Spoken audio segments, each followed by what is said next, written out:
Hello everyone, मैं हेमंत साहू स्वागत करता हूं आपका मेरे YouTube channel Hemant Sahu study circle में। कक्षा 11 की रसायन विज्ञान का ये पहला चैप्टर है, एकाएक भाग दूसरा है। हम दूसरी क्लास पढ़ रहे हैं। ये इससे पहले हमने पहली कक्षाओं में जो है रसायन विज्ञान की कुछ मूल अवधारणाओं के बारे में चर्चा की थी। इस कक्षा में हम कुछ और नई चीज़ों के बारे में सीखेंगे, जिसमें सबसे पहली चीज है एसआई यूनिट। इसे दूसरे नाम से क्या जाना जाता है? मापन की अंतरराष्ट्रीय पद्धति। मापन की अंतरराष्ट्रीय पद्धति एसआई यूनिट को माना जाता है और ये पूरे विश्व में लागू है। इसकी जो शुरुआत है, या कहा जाए कि इसकी आधारशिला रखी गई थी 1875 में। 1875 में जब एक पद्धति मीटरी पद्धति को लागू किया गया था। मीटरी पद्धति, जैसे पिछली कक्षा में हमने आपको बोला था कि सीजीएस, एमकेएस और एसआई के बारे में थोड़ा आइडिया करें तो सी मतलब क्या होता है? सेंटीमीटर, जी से हो जाता है ग्राम, एस से सेकंड हो जाता है, एम में सेंटीमीटर का क्या हो जाता है? मीटर, ग्राम का क्या हो जाता है? किलोग्राम, और एस का सेकंड ही होता है। और एसआई यूनिट जो है उसके बारे में हम यहाँ पर चर्चा कर रहे हैं। तो 1875 में मीटरी पद्धति आई थी और सन 1960 में जो है एसआई यूनिट को जो है पूरी दुनिया भर में इसको माना गया कि इसको अपनाना चाहिए। और एसआई यूनिट जो है इसमें मुख्य रूप से 7 मापन इकाइयां इसमें शामिल की गई। ये 7 मापन इकाइयां कौन कौन सी थी? सबसे पहली जो इकाई थी वो थी क्या? लंबाई। ठीक, अब इसको संकेत के रूप में किससे दर्शाते हैं? संकेत क्या है इसका?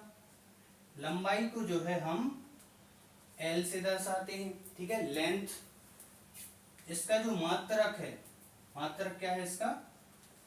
मीटर। और संकेत के रूप में मीटर को दर्शाते हैं एम से। ठीक, दूसरी जो इकाई है वो है आपकी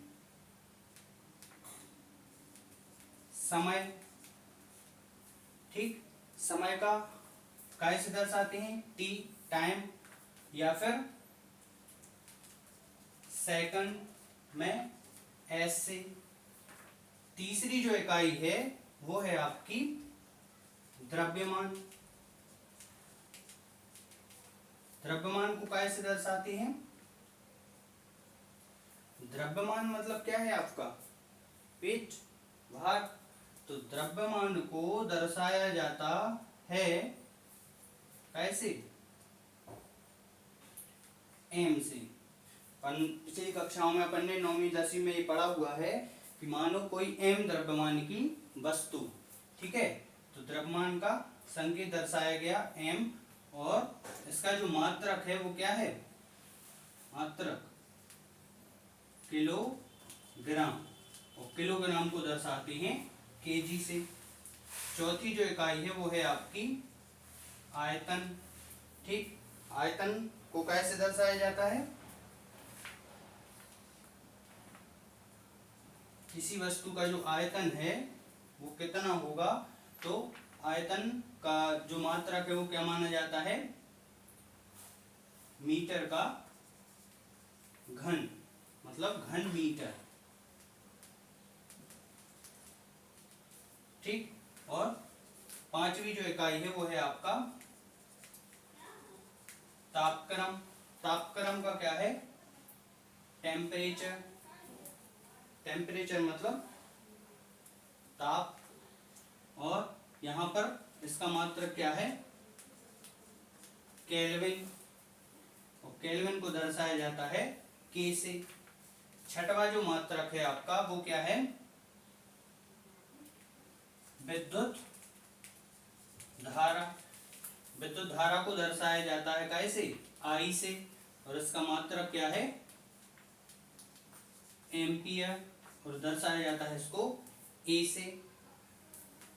सातवां जो मात्रक है वो है आपका ज्योति तीव्रता, और ज्योति तीव्रता को दर्शाया जाता है I V से, और इसका मात्रक क्या है?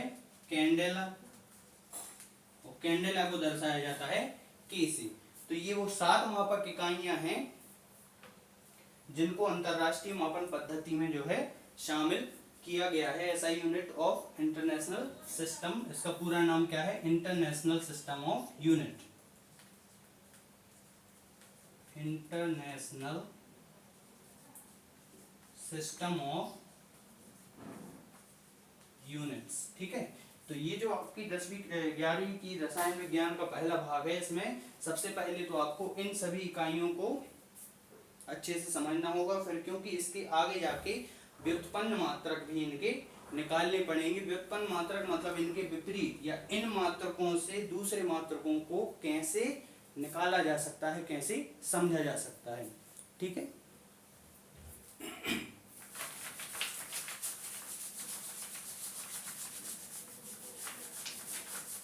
इसके बाद बात करते हैं द्रव्यमान की। क्या होता है द्रव्यमान और भार? आपकी जो एनसीईआरटी की बुक है उसी के अनुसार, सिलेबस के अनुसार अपन चलेंगे। तो दूसरी जो चीज है वो क्या है आपकी? द्रव्यमान एवं भार।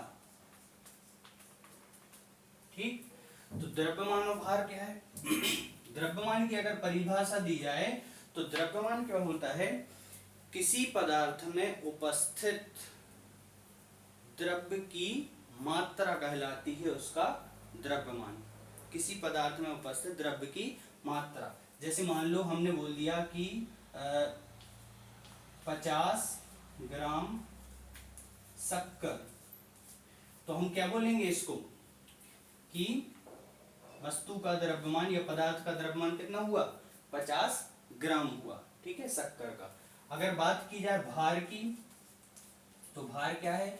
भार दरअसल किसी पदार्थ के जो द्रव्य होते हैं या उसकी जो मात्रा होती है उस पर लगने वाला गुरुत्वीय बल होता है, कि कितना बल उस पर लगाया जा रहा है। जैसे कि हम देखते हैं कि मान लो 1 किलोग्राम के किसी मापक को 1 किलोग्राम का बांट होता है, अगर उसको जो है तराजू पर रखा जाए तो वो क्या है? उसका भार है। अब हम क्या करते हैं? तराजू को दोनों साइड से तोलने के लिए क्या कर देते हैं हम इसमें? दोनों साइड से तोलने के लिए यहाँ पर 1 किलोग्राम का जो है बांट रखा जाएगा, और यहाँ पर 1 किलोग्राम के भार के बराबर की वस्तु रखी जाएगी, तब जाके वो क्या होगा? 1 किलोग्राम भार कहलाएगा। और ये जो 1 किलोग्राम भार है, ये इस पर क्या लगाया जा रहा है?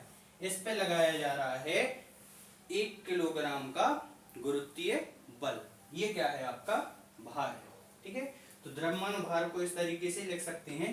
अब चूंकि हमने देखा कि द्रव्यमान को दर्शाया जाता है किलोग्राम से, ठीक है, मान लो कोई वस्तु 1 किलोग्राम की है, लेकिन अगर यही वस्तु हम रसायन विज्ञान की चूंकि बात कर रहे हैं, तो रसायन विज्ञान में छोटी छोटी बारीक बारीक अणुओं की, परमाणुओं की, इलेक्ट्रॉन्स की बात होती है। तो अगर इतनी छोटी यूनिट को मापना हो तो उसको किलोग्राम में नहीं मापा जाएगा, उसको मापा जाएगा और छोटी यूनिट ग्राम में। तो हम कह सकते हैं कि 1 किलोग्राम बराबर क्या हो जाएगा? 1000 ग्राम। मतलब ये उससे भी छोटी यूनिट हो जाएगी, अर्थात ये भी कहा जाएगा कि वस्तु का जो द्रव्यमान है वो कितना है? 1000 ग्राम है। और भार की बात करें तो उसमें भी कुछ इसी प्रकार से। ठीक है,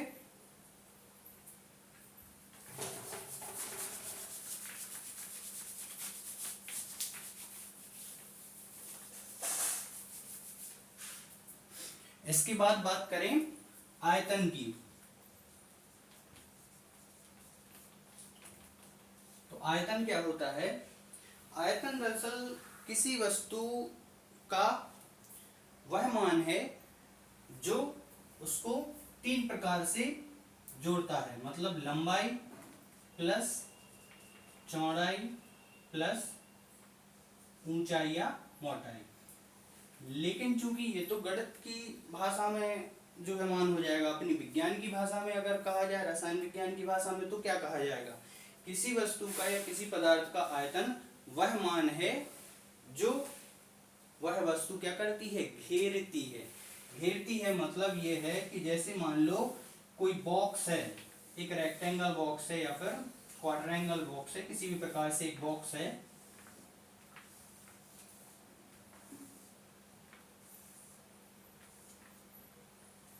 अब ये जो वस्तु है ये क्या हो जाएगी, उसकी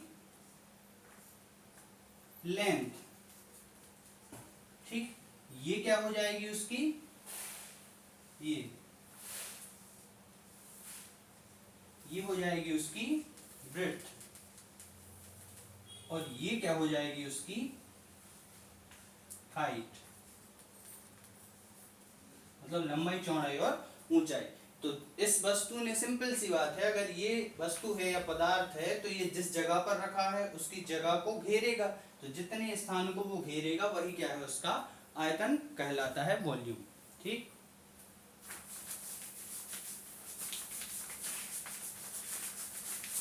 अब चूंकि हमने देखा कि आयतन का मात्रक क्या था, मतलब किस तरीके से उसको दर्शाया जा रहा था, m क्यूब से दर्शाया जा रहा था।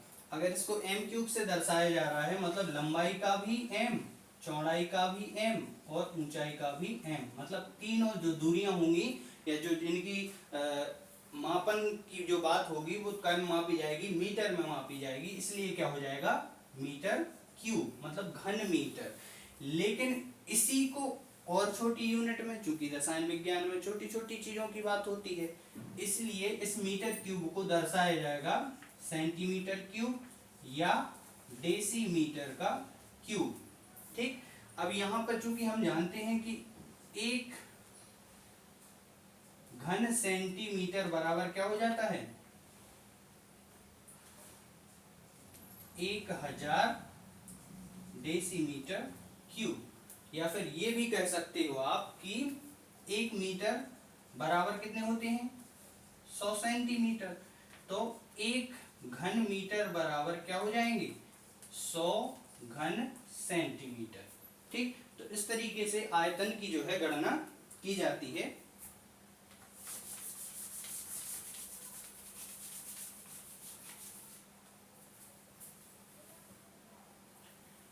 इसके बाद बात करते हैं घनत्व की। घनत्व क्या है, जिस प्रकार से आपने बोला कि वस्तु आयतन में जिस प्रकार से था कि वस्तु द्वारा जो है लंबाई चौड़ाई और ऊंचाई की बात की थी, यहाँ पर घनत्व का मतलब ये होता है कि वस्तु जो है किस तरीके से अपने क्षेत्र को घेर रही है। इसलिए इसकी परिभाषा हो जाती है घनत्व बराबर द्रव्यमान बटे आयतन। इसका क्या मतलब है, इसका मतलब ये है कि किसी वस्तु का घनत्व वह होगा जो उसके द्रव्यमान और आयतन के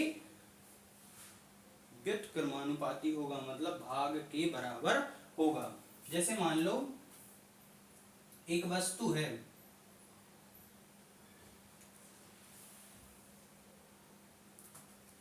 एक वस्तु है जिसका द्रव्यमान 5 किलोग्राम है और उसका आयतन जो है कितना है,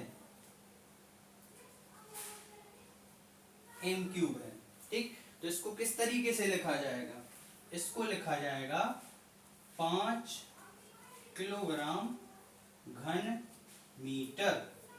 ये क्या हो जाएगा, उस वस्तु का घनत्व। तो इस तरीके से घनत्व को दर्शाया जाता है कि किसी वस्तु का द्रव्यमान जो है उसके किसी वस्तु का घनत्व उसके द्रव्यमान और आयतन के जो है क्या होता है, व्युत्क्रमानुपाती होता है, ठीक। ये हो जाएगा किसी वस्तु का घनत्व।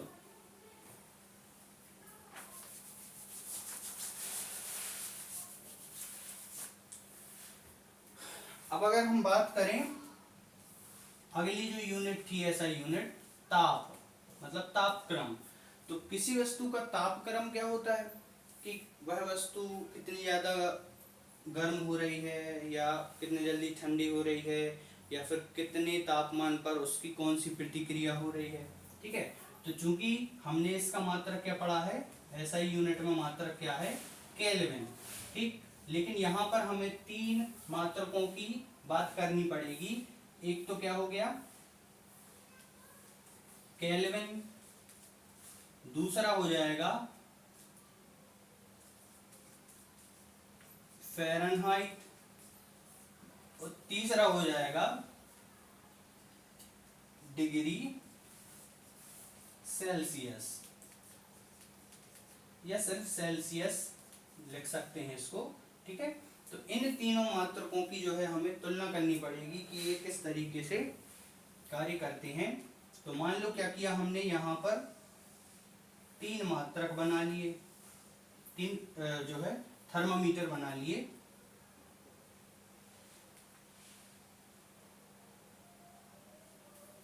एक ये हो गया,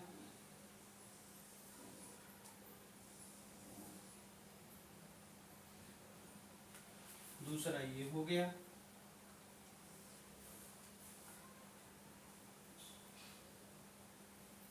और तीसरा ये हो गया।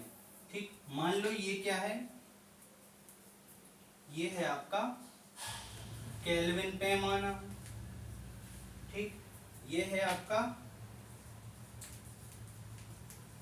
सेल्सियस पैमाना और ये है आपका फ़ारेनहाइट पैमाना।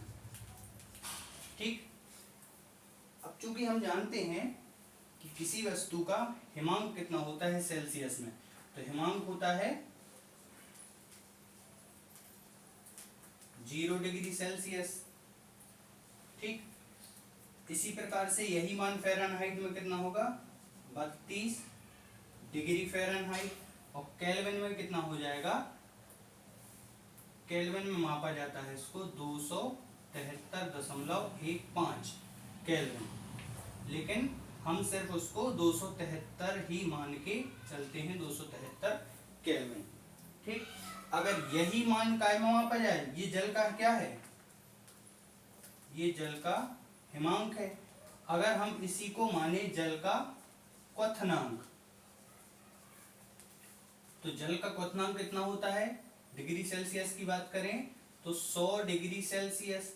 इसी प्रकार से ये कितना हो जाएगा, 373 केल्विन, और ये हो जाता है आपका 212 डिग्री फ़ारेनहाइट। ठीक, तो ये हो जाते हैं कुछ तापक्रम।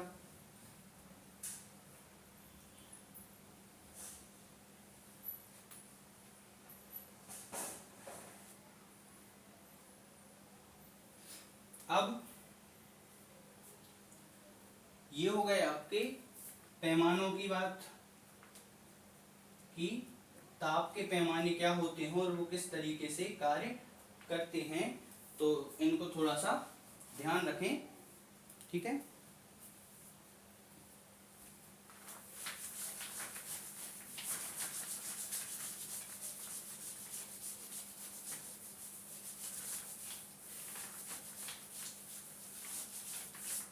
अब चूंकि हम जानते हैं कि सभी मापन की इकाइयां एक जैसी नहीं होती, अर्थात उनमें क्या होती हैं, कई प्रकार की अनिश्चितताएं होती हैं, और इन अनिश्चितताओं को हमें क्या करना पड़ता है, सॉर्ट आउट करना पड़ता है। मतलब ये जो कमियां हैं या ये जो अंतर आ रहे हैं, अनिश्चितताएं आ रही हैं, निश्चित क्यों नहीं है, तो इन अनिश्चितताओं को पूरा करने के लिए हमें कुछ चीजों के बारे में समझना होगा या इन अनिश्चितताओं को दूर करना होगा। तो ये जो मापन में क्या है, अनिश्चितता है।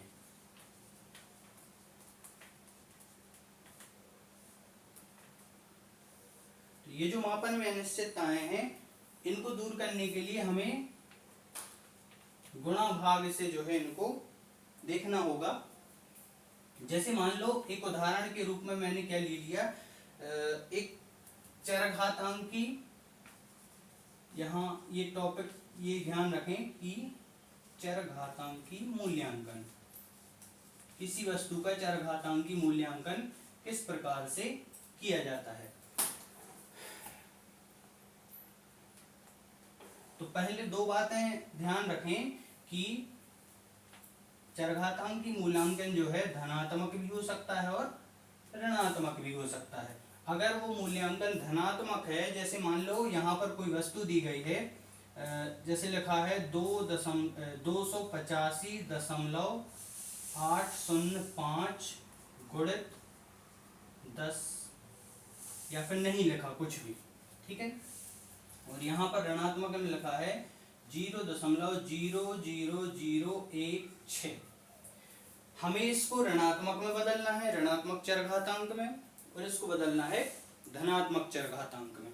तो हम क्या करेंगे, ठीक है, ये चरघातांक की मूल्यांकन है और इसको ये बदलने की प्रक्रिया है, ठीक है।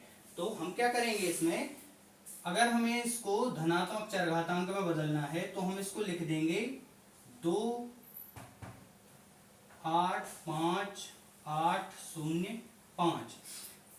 हमने कुछ नहीं किया अभी। अब हम करेंगे इसमें कि जैसे मान लो इसको धनात्मक में बदलना है, तो ये जो दशमलव है इसको क्या कर दो, बाईं ओर शिफ्ट कर दो। बाईं ओर शिफ्ट कर दो मतलब जैसे दो संख्याओं के बाद अगर हम इसको शिफ्ट कर रहे हैं, ये कहाँ था, यहाँ था, अगर हम इसको दो संख्याओं के बाद यहाँ शिफ्ट कर रहे हैं तो हमें क्या लिखना होगा, इसको 10 लिखकर दो की जो है इस पे घात लगानी होगी। और ये क्या कहलाती है, दो जो है क्या है, 10 का चरघातांक कहलाता है। वो भी कैसा, धनात्मक चरघातांक, ठीक है।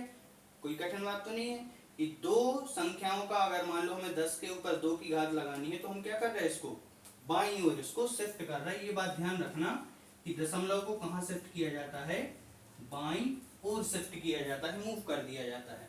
लेकिन अगर ऋणात्मक चरघातांक बनाना है तो हम क्या करेंगे, इसको क्या कर देंगे, दाईं ओर शिफ्ट कर देंगे। मतलब ये जो दशमलव है ये इस साइड खिसक जाएगा। मान लो हमें क्या करना है, 4 जो है यहाँ पर कहा गया है 4 10 का ऋणात्मक चरघातांक है। तो हम क्या करेंगे, इसमें हम लिख देंगे, शून्य को तो भूल जाओ, ठीक है। तो क्या हो जाएगा, 1 2 3 4, 4 10 के ऊपर शिफ्ट करना है तो 1 2 3 4 हम इसे दाईं ओर शिफ्ट करेंगे तो ये क्या हो जाएगा, ये हो जाएगा, यहाँ आ जाएगा दशमलव। अब हम अगर यहाँ दशमलव आ रहा तो हम इसको क्यों माने, तो हम लिख देंगे इसको 1.6। कैसे, 1 2 3 4 के बाद क्या आ गया, दशमलव आ गया, मतलब 1 के बाद दशमलव। अब 1 के बाद अगर कोई संख्या ऐसी लिखी है 0.00001.6, तो क्या इन शून्य का कोई मान है या कोई इनका महत्व है, मूल्य है, बिल्कुल नहीं। इसलिए हम क्या कर देंगे, इनको हटा देंगे और हम इस तरीके से इसको लिख देंगे। लेकिन ये बात ध्यान रखें कि गुणा लगा के क्या लिखना पड़ेगा, 10 के ऊपर ऋण की 4। मतलब ये क्या है, ये इसका चरघातांक है, वो भी कैसा, ऋणात्मक। मतलब हमने क्या किया, इसको दशमलव को दाईं ओर शिफ्ट कर दिया, तो ये हो जाता है चरघातांक की मूल्यांकन, ठीक है।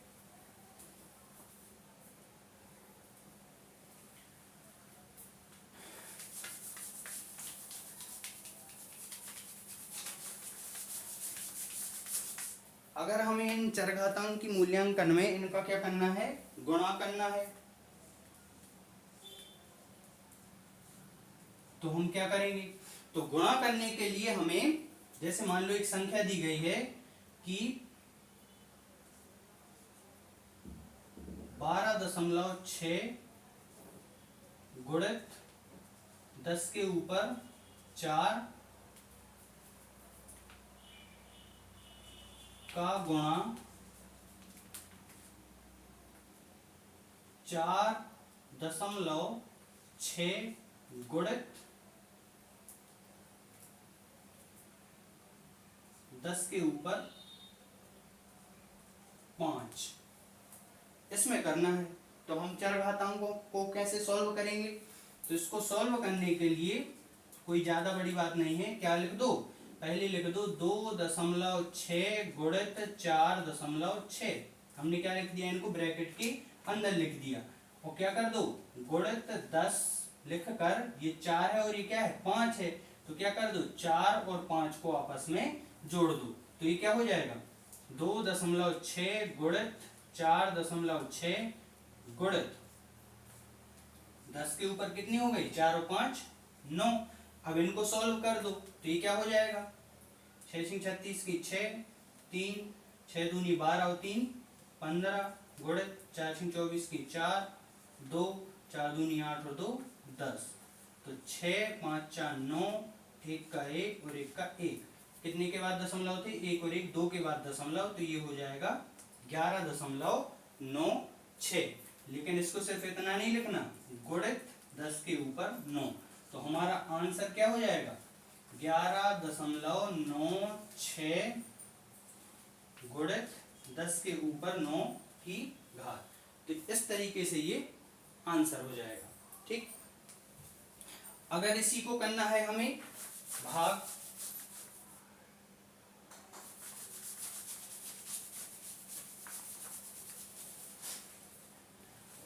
अगर इसी तरीके से हमें क्या करना है, इसको भाग करना है, तो हम किस तरीके से करेंगे। मान लो क्वेश्चन आया कि 1.2 गुणित 10/6 का भाग 2.4 गुणित 10/7 में कीजिए एवं इसका चरघातांक लिखिए। तो इसका चरघातांक लिखने के लिए हमें क्या करना पड़ेगा, हम करेंगे इसको, पहले क्या लिख देंगे 2.4 भागित कितना 1.2 और इसका गुणा लगा के, चूंकि दोनों में गुणा लगा है, गुणा लगा के 10/6 कर देंगे। तो ये क्या हो जाएगा 2.4 भागित 1.2 गुणित 10 के ऊपर 6 और 7 13। अब इसका क्या कर दो, भाग कर दो। दशमलव अगर यहाँ पर भूल जाओ तो 12 दूनी कितने हो गए 24। तो ये क्या हो जाएगा 2 गुणित, ये कट जाएगा एक दूसरे से, 12 एकम 12 12 दूनी 24, तो क्या निकला 2 निकला, दशमलव तो गया कट गया। तो क्या हो जाएगा 2 गुणित 10/13, ये क्या हो जाएगा हमारा आंसर हो जाएगा। अगर ये ऋणात्मक में है तो ऋणात्मक के हिसाब से भी सॉल्व कर लिया जाएगा। ठीक है, अगर मान लो यहाँ पर ये क्या होता ऋण 7 होता तो ये क्या आ जाता 10 के ऊपर कोई घात नहीं होती क्योंकि वो उससे कट जाता।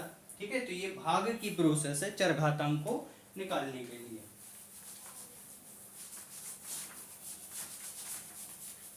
अगर यही चरघातांकों को हमें क्या करना पड़े, जोड़ना पड़े, तो जोड़ने के लिए क्या प्रोसेस है। मान लो क्वेश्चन है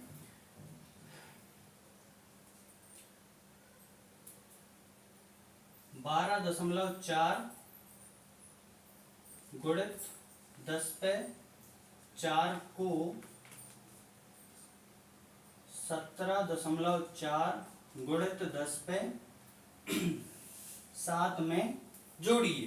तो हम क्या करेंगे इसके लिए 12.4 धन, क्योंकि जोड़ना है, 17.4 लिखकर क्या कर देंगे गुणित 10/4 और 10/7। पहले तो एक बात ध्यान रखें कि अगर ये क्वेश्चन इस तरीके से है, सॉरी यहाँ पे 7 ना होगी, क्या है 4। अधिकतर क्वेश्चन ऐसे ही आते हैं कि जिनमें चरघातांक दोनों के क्या होंगे एक जैसे होंगे जब भी जोड़ने के लिए आए, लेकिन अगर ना हो तो भी उसके लिए है व्यवस्था। तो हम क्या करेंगे, इसको दोनों को क्या लिख देंगे यहाँ पर, दोनों को ही एक साथ, क्योंकि हमने इसको क्या ले लिया उभयनिष्ठ, इसलिए 10/4 लिख देंगे और इन दोनों को क्या कर देंगे जोड़ देंगे। तो 4 और 4 हो जाएगा 8, 7 और 2 हो जाएगा 9 और 1 और 1 हो जाएगा 2।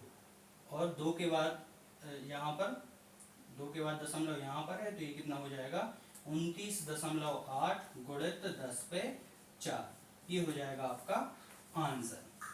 ठीक, लेकिन अगर इसी तरीके से क्या करना पड़े, इसको घटाना पड़े, तो घटाने के लिए क्या करेंगे, यही क्वेश्चन ले लिया जाए, मान लो बस ऋणात्मक रूप दे दिया जाएगा इसको, 12.4 गुणित 10 पे 4 को 17.4 गुणित 10 पे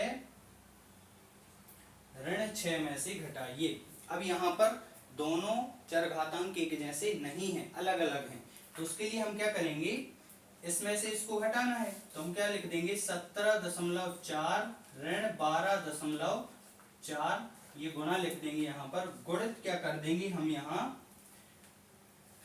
6 में से क्या हो जाएंगे, मतलब ये लिखा जाएगा 10 पे ऋण 6 और धन 4, तो इस ऋण 6 में से धन 4 क्या हो जाएंगे, घट जाएंगे, मतलब धन और ऋण मिलके क्या हो जाएगा, ऋण हो जाएगा, तो 6 में से 4 घटेंगे तो क्या आ जाएगा 17.4 ऋण 12.4 गुणित 10 के ऊपर 2, पॉजिटिव में रहेगा कि नेगेटिव में रहेगा, ये नेगेटिव में रहेगा क्योंकि यहाँ पर चिन्ह काय का बड़ा है, 6 का बड़ा है, ठीक है।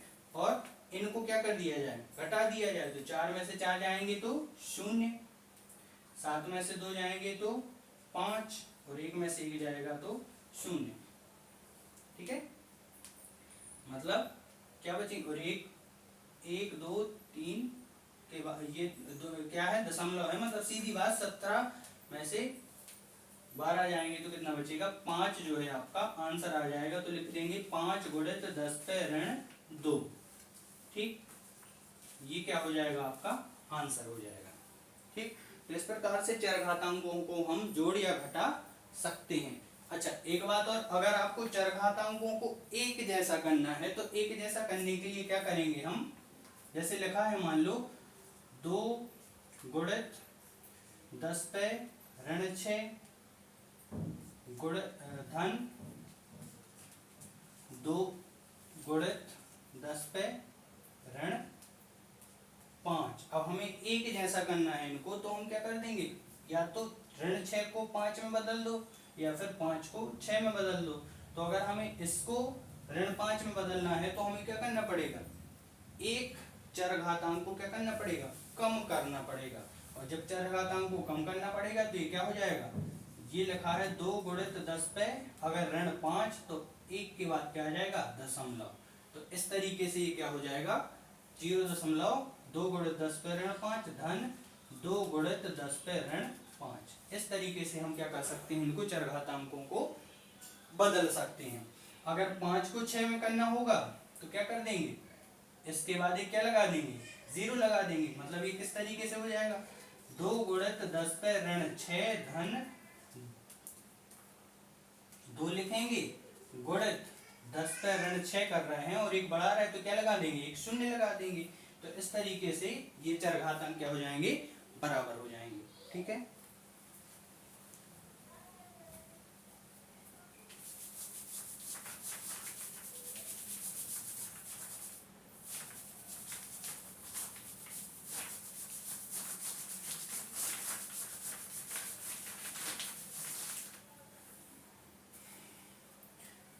अब क्या देखना है आपको, अब देखना है दो चीजों के बारे में, मतलब आपके अब आ जाएंगे यहाँ पर क्या,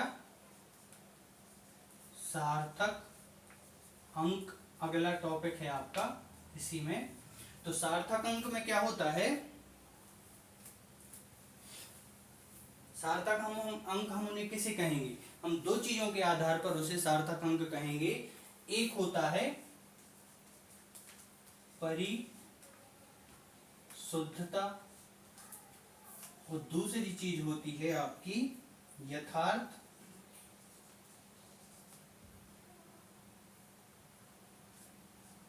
परखता। परिशुद्धता क्या है, परिशुद्धता मतलब जैसे कोई भी चीजें लिखी हुई है 1.6 व 1.8, तो हम इसे परिशुद्धता इसकी क्या मानेंगे, इन दोनों का औसत, मतलब कोई भी संख्या होती है अंक, किन्हीं भी अंकों के जो वास्तव में औसत होता है या उसके सबसे निकट वाला जो मान होता है वो क्या कहलाती है, उसकी परिशुद्धता। तो हम अगर इसको दोनों को 1.6 धन 1.8 भागे 2 कर दें तो ये क्या हो जाएगा, ये हो जाएगा 8 से 14 की 4 हंसला 1, ठीक, जोड़ना है इनको तो 8 से 14 की 4 हंसला 1, 1 और 1 2 और 1 3, और भागत में क्या है 2 है, 2 से भाग दिया जाए तो 2 एकम 2, 1 बचा, 2 सत्ते 14, 1 के बाद दशमलव था तो क्या बचा 1.7, मतलब 1.7 इनका औसत भी है और साथ में इनको परिशुद्ध भी कर रहा है, शो कर रहा है। अब यथार्थ परकता क्या कहलाती है, यथार्थ परकता वो कहलाती है कि अगर दोनों अंकों का योग है या उनकी जो है कि वो उसके कितने निकट है, ठीक है, जरूरी नहीं है कि अंक जो है औसत ही निकले उनका, कई बार ये औसत ना निकल के क्या आ जाएंगे, उनके पास आ जाएंगे, मतलब यथार्थ उसमें कितना है, सत्यता कितनी है उसके आंसर में, तो वो कहलाती हैं। तो इन दोनों चीजों को जो है हम एक क्रियाकलाप के आधार पर देखेंगे। जैसे मान लो हमने क्या किया, यहाँ पर 3 छात्रों को अंक दिए, कुछ छात्र ए, छात्र बी और छात्र सी, ए बी और सी।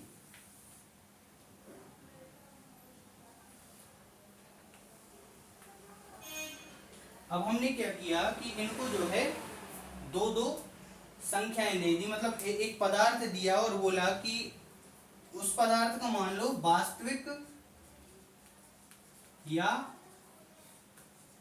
मूल जो द्रव्यमान है, वास्तविक या मूल द्रव्यमान जो है मान लो वो है 2.0000 ग्राम, या इनकी कोई जरूरत नहीं है लेकिन हम फिर भी लिख देते हैं, ठीक है। अब इनसे बोला कि इसको क्या करो, मापो, इनका क्या किया जाए, मापन किया जाए, और इनको जो है हमने तुला दे दी अच्छी बढ़िया प्रकार की और बोला कि इनका जो है मापन करो। तो इन्होंने तीनों बच्चों ने जो है मापन जब किया तो पहले ने क्या बोला, इसको ए ने जो है इनके मापन में ये देखा कि एक बार 2 बार निकालने के लिए बोला, एक बार निकालने पर इसका आंसर आया 1.93 और दूसरी बार निकालने पर आया इसका 1.96। अब इनका अगर औसत निकाला जाए तो आएगा लगभग 1.45, ठीक है, मतलब 1.94 की समथिंग आएगा। मतलब ये क्या है, ये परिशुद्ध तो है लेकिन यथार्थ परक नहीं है, मतलब सत्यता नहीं है, ये पास तो है एवरेज जैसा लेकिन ये सत्य नहीं है। दूसरे ने क्या किया, इसी का प्रेक्षण किया और देखा उसने कि एक का निकला 1.92 और दूसरे का निकला 2.05। अब इसका अगर हम परीक्षण करें, निष्कर्ष निकालें तो ना तो ये परिशुद्ध है और ना ही ये क्या है, यथार्थ है, ठीक। तो ये किसी भी तरीके से, क्योंकि इसका एवरेज कितना आएगा, 8 साइड के घटा दिए जाए, 5 साइड के घटा दिए जाए तो ज्यादा से ज्यादा 1.96, ठीक है, तो ये यथार्थ नहीं है। लेकिन तीसरे वाले ने क्या किया, इसका एक का आंसर निकाला 1.99 और दूसरे का आंसर निकाला 2.01। अब क्या होगा, इसका अगर एवरेज निकाला जाए तो ये क्या निकलेगा, 1.99 धन 2.01 भागे 2, तो 9 और 1 10 का 0, ठीक, हंसलाई 1, 9 और 1 10 का 0, हंसलाई 1, 1 और 1 2, ठीक। तो मतलब कहने का तात्पर्य, एक यहाँ पर हंसलाई आ गई तो 2 और 1 3 और 1 कितना हो जाएगा, 4 हो जाएगा। अब 4 दशमलव क्या आया, 0 भागित क्या कर दिया हमने इसको 2 से, तो आंसर क्या आ गया 2.000 ग्राम। अब हम इसे क्या कहेंगे, इसे हम परिशुद्ध भी कहेंगे और यथार्थ भी कहेंगे, क्योंकि दोनों के मान क्या है यहाँ पर, परिशुद्ध भी और यथार्थ भी। इस तरीके से ये कहा जा सकता है कि ये जो सी जो छात्र था, इसने जो मापन किया था वो सही था, मतलब इसमें मापन में अनिश्चितता कहीं भी नहीं थी। तो इस तरीके से ये निकाले जा सकते हैं इनके आंसर। ठीक है, तो ध्यान रखें इसको। ठीक है, बेहतरीन तरीके से मापन में अनिश्चितताएं, सार्थक अंक वास्तविक हैं या इनके मूल द्रव्यमान किस तरीके से निकाले जाते हैं, है ना। किस छात्र ने किस तरीके से इनके मान निकाले, वो परिशुद्ध थे या यथार्थ थे। ठीक है, एक अंतिम बात और है इसमें निकालने के लिए कि मान लो जैसे सार्थक अंक आपको दे दिए गए और बोल दिया गया कि इन सार्थक अंकों को जोड़ो, मतलब सार्थक अंकों का जोड़, घटाना, गुणा, भाग, ठीक है, ये निकालना है अगर, तो क्या किया जाएगा। तो जोड़, घटाना, गुणा, भाग करने के लिए हम क्या करेंगे इसको, जैसे मान लो कुछ संख्याएं दे दी गई, एक दे दी गई 18.01 दे दी गई 21.14 और एक दे दी गई 310.1। ठीक, और बोला गया कि इनको जोड़ो, तो ये तो तीनों आपस में एक जैसे हैं नहीं, फिर क्या किया जाएगा, जोड़ दिया जाएगा इनको, पहले बराबर कर दिया जाए इनको, ये बराबर कर दिया, अब 4 निकाल लिया जाए, 1 1 हो गए 2, दशमलव लगा दिया, 8 और 1 हो गए 9, 2 2 हो गए 4 और यहाँ लिख दिया 3। ये आंसर तो आ गया। ठीक है, लेकिन चूंकि यहाँ पर अगर यथार्थ अंकों की बात करें, यहाँ मान लो हमने ले लिया 1 ले लिया, ठीक है, तो यहाँ कितने आ जाएंगे, 3 आ जाएंगे। ठीक है, अब यहाँ पर चूंकि यथार्थ अंक कितने माने जाएंगे, जो सबसे न्यूनतम हो, 1 2 3, यहाँ पर तो 4 है, यहाँ पर भी 4 है, लेकिन यहाँ पर 3 है, शून्य का कोई मतलब नहीं है यहाँ पर, इसलिए यहाँ पर यथार्थ अंकों की बात की जाए तो ये 3 अंक ही यथार्थ माने जाएंगे। जैसे मान लो कोई संख्या है 2.1 गुणित 5.2, इनको गुणा करने के बाद यथार्थ अंक निकालने के लिए बोला गया, तो हम क्या करेंगे इसको, 2 एकम 2, 2 दूनी 4 गुणित 5 एकम 5 और 5 दूनी 10 निकालेंगे, 2 5 4 9 और 10 के 10, 1 और 1 2 के बाद दशमलव था तो हमने ये लगा दिया। लेकिन यहाँ पर चूंकि 2 अंक इसमें है, 2 अंक इसमें है, अर्थात यहाँ पर यथार्थ अंक जो है वो क्या माने जाएंगे, 2 ही माने जाएंगे, मतलब इसका जो मान है वो 10 ही माना जाएगा आंसर में। ठीक है, ये 9 अंक इसमें ऐड नहीं किए जाएंगे। ठीक है, इस तरीके से यथार्थ अंकों को लिखा जाता है। ठीक, तो इस वीडियो में इतना ही, अगली कक्षा में देखते हैं और दूसरी चीजें पढ़ेंगे। लाइक कीजिए, सब्सक्राइब कीजिए, कमेंट कीजिए, शेयर कीजिए मेरा YouTube channel Hemant Sahu study circle.